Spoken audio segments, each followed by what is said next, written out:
ഇക്ക നമ്മൾ വീട് മാറിയല്ലോ. എന്ത് വീട് മാറാ? വാടകയ്ക്ക് മതി. അന്റെ പാർപ്പിച്ചെന്നെ കൊണ്ട് എനിക്ക് എന്താ പോടുക ഇപ്പം? ഇല്ല കുഴപ്പമില്ലേ. നിങ്ങളാ കള്ള ബലാളി പെങ്ങള് ഓളൊരു ഡെയിൻമേ ലൈഫ്. ഓളിവിടെ വന്ന് പോകുന്നവരെ ഇവിടെ എന്തൊക്കെ സംഭവിക്കലേ? ഞാൻ വിവരിക്കണോ? വേണ വേണ്ട. നിങ്ങളൊക്കെ എന്തിനാ പറ്റിയ? ആ സുബി ബാപ്പയ്ക്ക് വാടകയ്ക്ക് വീടെടുത്ത് പോയി. ഇപ്പൊ ഓരൊക്കെ എന്ത് ഹാപ്പിയാണ്, എന്തൊരു ഫ്രീഡാണ്. ഇതാണ് പുതിയ ചങ്ങാഴ്ചയല്ല, വ്ളോഗറാണ്.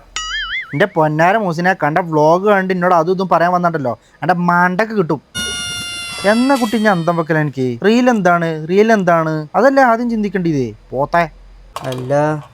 അല്ല ഇതിപ്പോൾ ബിരിയാണിയിലെ ഇറച്ചി കഴിഞ്ഞല്ലോ. ഇനിയിപ്പോൾ ഈ ഇറച്ചി ഇല്ലാത്ത ചോറ് ഇവിടെ ആർക്കും വേണ്ടിയില്ല. എന്താ ചെയ്യുക വിലക്ക് അവസ്ഥ.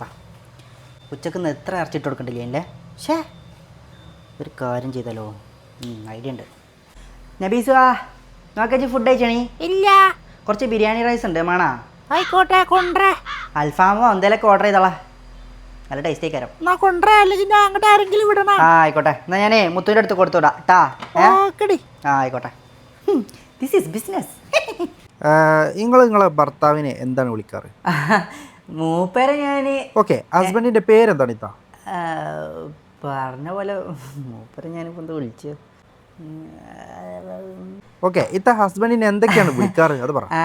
മൂപ്പര് ഞാൻ ഇങ്ങോട്ടൊക്കെയും മനസ്സാ നോക്കിയാണ് നിങ്ങൾ ഇടയ്ക്ക് തന്തേന്നു. മൂസ് എങ്ങനെ പാട്ടൊക്കെ പാടുമോ? പിന്നെ ഒരു പാട്ടുണ്ട്. അജറൻ്റെ കോയി റോട്ട് മത്തൂറി കരിങ്കല്ലുണ്ട് എറിഞ്ഞു ഒറ്റക്കല്ലും എറിഞ്ഞു ആശുപത്രിയിലേക്ക് കൊണ്ടുപോയി അവിടുത്തെ ഡോക്ടർ പൊട്ടി ചിരിച്ചു. എങ്ങനെയുണ്ട്? പൊളിയല്ലേ? സുബ്ഹാനല്ലാഹ്. ഇഷ്ടായില്ലേ? അതായത് ഇമ്മച്ചി ഈ കിച്ചൺ എപ്പോഴും നിങ്ങൾ ക്ലീൻ ആക്കി വെക്കണം കേട്ടോ. ഇതെന്തത് ഇങ്ങനെ? എൻ്റെ അമ്മച്ചി ഇതെല്ലാം തൂത്ത് വൃത്തിയാക്കി വെക്കണം കേട്ടോ. ഞാനൊന്നും അവിടെ പോയാൽ ഇതൊന്നും ചെയ്യത്തില്ല. അവിടെ ഓൾറെഡി എല്ലാം വൃത്തിയായിരിക്കും. എൻ്റെ മോളേക്ക് ഒന്ന് ഇമ്മച്ചിയെന്ന് വിളിച്ചാ? ഉമ്മച്ചി what's wrong with you? Sound കറക്റ്റാണ്. പക്ഷെ എൻ്റെ ഈ ഉസുറും പിടിക്കാത്ത സംസാരം കേട്ടിട്ടേ എനിക്കത് ചൊറിഞ്ഞു വരുന്നുണ്ട്. എന്നാണ്ട് മാന്തിക്കളി. നമ്മളെ കുട്ടി തന്നെ സമാധാനായി. കാക്ക വരി പോവാ, ഞാൻ റെഡിയായി. എങ്ങോട്ട്? ചായ അടിക്കാനേ. നമുക്ക് പിന്നെ ഒരു ദിവസം പോവാം. നിങ്ങളെ തല ഞാൻ അടിച്ച് പൊടിച്ചുട്ടാ. എന്നും എന്നെ പറ്റിച്ചു. നിങ്ങളൊക്കെ പോയല്ലേ ഫർസാനൻ്റെ പുതിയാപ്പിള എന്നും ഓളെ കൊണ്ടുപോകും. ഓൾ എന്നിട്ട് എനിക്ക് ഇങ്ങനെ സ്നാപ്പ് അയച്ചിരുന്നാണ്. എനിക്കും വലിയ ആഗ്രഹങ്ങൾ. എന്തിന് സ്നാപ്പ് അയക്കാന്? അതാ പണ്ട് വലിയ ആഗ്രഹം.